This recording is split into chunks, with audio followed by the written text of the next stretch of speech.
नमस्कार. तर व्हॅलेंटाईनसाठी मी हार्ट शेपची रसमलाई बनवते आहे. तर त्यासाठी आधी मी एका भांड्यात 1 लिटर दूध घेते आहे. दूध मोजण्यासाठी मी हे कंटेनर यूज करते. ह्याच्यात 250 ml बसतं.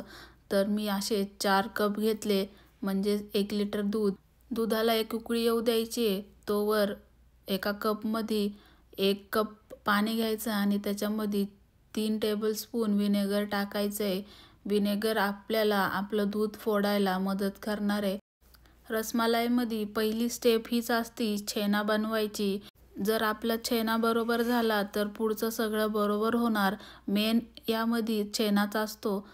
दूध उकळेपर्यंत आणि व्हिनेगर टाकेपर्यंत आपण असं भांडं ठेवायचं आहे बेसिनमध्ये. त्यामध्ये जाळी ठेवायची आणि त्याच्यावर एक फडकं ठेवायचं आहे. रुमाल तुम्ही घेऊ शकता कॉटनचा, कारण आपल्याला ज्यावेळेस दूध आपलं फाटणार आहे आणि त्यामध्ये छेना तयार होणार आहे, त्यावेळेस आपल्याला हे पटकन गाळून घ्यायचं असतं गरम गरम असतानाच. तर मी थोडं थोडं व्हिनेगरचं पाणी यामध्ये मिक्स करते आहे. एकत्र सगळं पाणी नाही टाकायचं, थोडं थोडं टाकत राहायचं आणि ते मिक्स करत राहायचं. आता लोक म्हणतात की गॅस बंद करायचा, पण गॅस बंद केल्यामुळं त्याच्यामधली हीट बंद होती. तर तुम्ही कमी गॅस ठेवला तरी चालतो. अजून कोणत्या रेसिपीज पाहिजेल असतील तर प्लीज मला कमेंट करून सांगा, मी नक्की दाखवेन. व्हिनेगर नसेल तर तुम्ही एखादा लिंबू पण पिळू शकता पाण्यामध्ये आणि ते पाणी यामध्ये टाकत राहायचं. तर छेना बनवण्यासाठी तुम्ही म्हशीचं दूध यूज करा, कारण त्याच्यामध्ये जास्त छेना निघतो. गाईच्या दुधामध्ये जास्त निघत नाही. पण आता सध्या आमच्याकडं म्हशीचं दूध भेटलं नाही. आता हे दूध पूर्णपणे फुटलंय, असं ग्रीनिश कलरचं झालं, थोडं थोडं असं हिरवं दिसायला लागलं की पटकन ते बाजूला घ्यायचंय आणि आपण जे चाळणीवर फडकं ठेवलंय त्याच्यामध्ये ते गाळून घ्यायचंय. गरम खूप असतं हे, कारण आपण डायरेक्ट गॅसवरूनच काढलेलं असतं.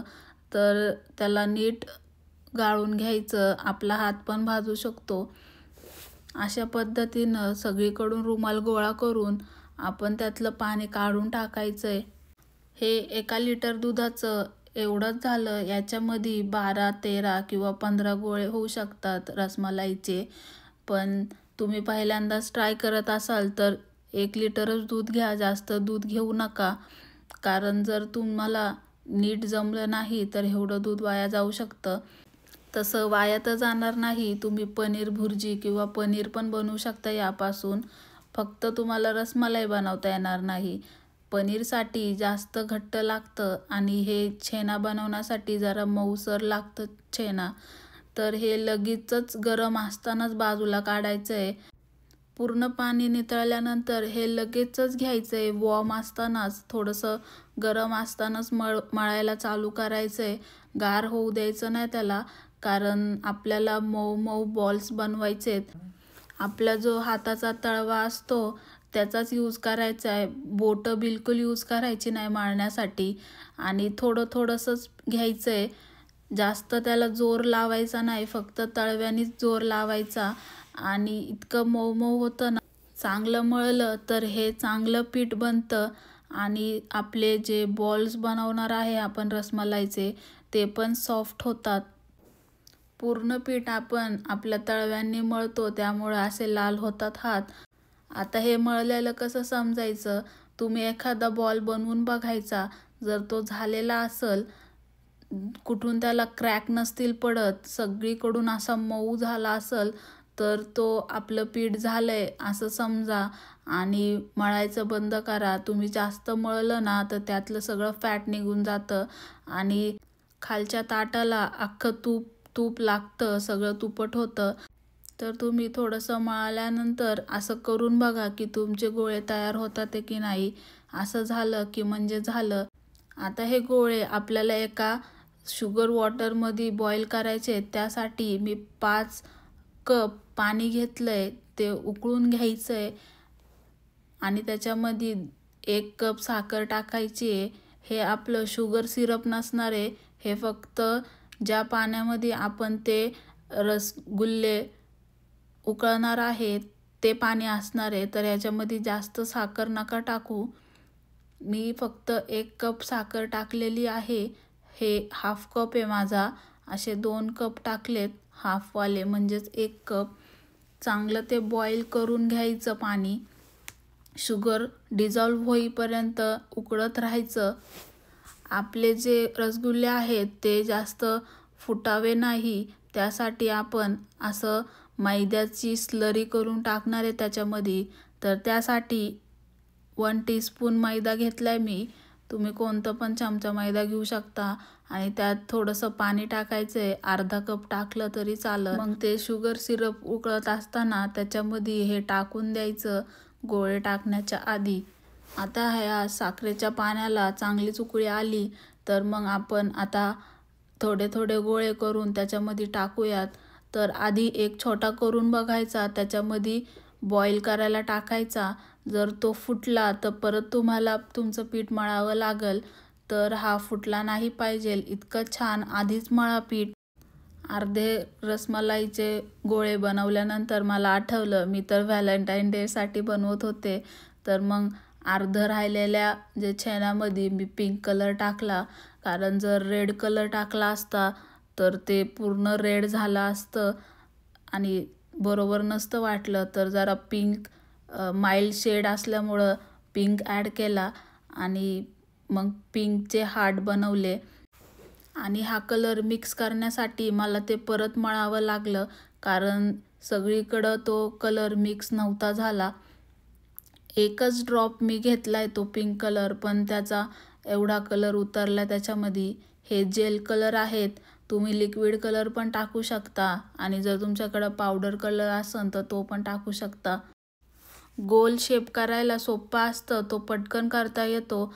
पण हार्ट शेप केल्यावर तो बॉईल होताना तुटू पण शकतो, म्हणून मी त्याला नीट बाइंड करते आणि अशा पद्धतीनं तुम्ही हार्ट शेप पण बनवू शकता त्याचे. पहिला मी त्याचा त्रिकोण बनवला आणि मग त्याला हार्ट शेप दिला. तुम्ही डायरेक्ट नाही बनवू शकत. आधी त्याला गोल बनवा, मग त्याचा त्रिकोण बनवायचा आणि मग हार्ट शेप बनवायचा. तर असे झाले होते माझे हार्ट शेपचे रसगुल्ले पहिले. त्यानंतर त्यामध्ये दूध टाकल्यावर ते रसमलाई होणार आहे. मी जे बॉईल करायला टाकते माझा एक पण हार्ट तुटला नाही बॉईल करताना.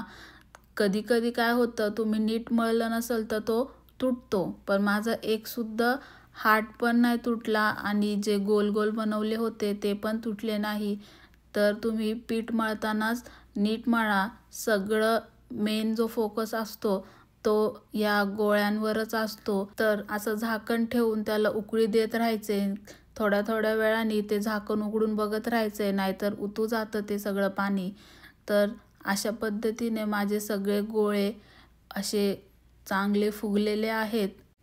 सगळे चांगले मोठे फ्लफी झाल्यानंतर आपला गॅस बंद करायचा आणि ते पाणी रूम टेम्परेचरवर येईपर्यंत तसंच ठेवायचं. त्यामध्ये ते गोळे पण तसेच ठेवायचे. आता रसमलाईसाठी जे दूध लागणार आहे आपल्याला, जे दुधाचं सिरप असतं ज्यामध्ये रसमलाई असती, त्यासाठी मी परत 1 लिटर दूध घेतलंय. ते चांगलं उकळून घ्यायचं. 1 उकळी आल्यानंतर त्यात 4 टेबलस्पून साखर घ्यायची आहे. तुम्ही किती पण टाकू शकता साखर तुमच्या मनाने, तुम्हाला जितकी साखर पाहिजे तेवढी. नंतर साखर टाकल्यानंतर ते सारखं असं ढवळत राहायचं. ते लागत राहतं आजूबाजूला खाली पण. थोडं आटत आल्यानंतर त्यामध्ये केसर, बदाम आणि पिस्ता टाकलाय चिरून. तुम्ही तुमच्या मनाने ड्रायफ्रूट्स टाकू शकता. वेलची आणि जायफळ पावडर पण टाकू शकता. गुलाबजल टाकू शकता. आता सध्या तर मी हे व्हाईटच ठेवतीये.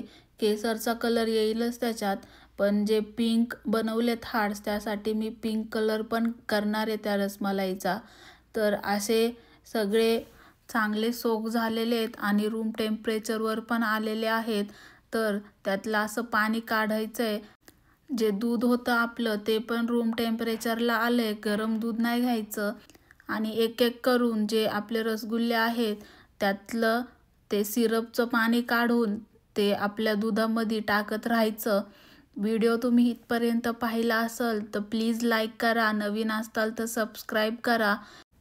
तुम्ही कधी असे रसगुल्ले किंवा रसमलाई बनवली तर कमेंट करून नक्की सांगा. तुम्हाला ही आयडिया कशी वाटली हार्ट्सची ते पण सांगा.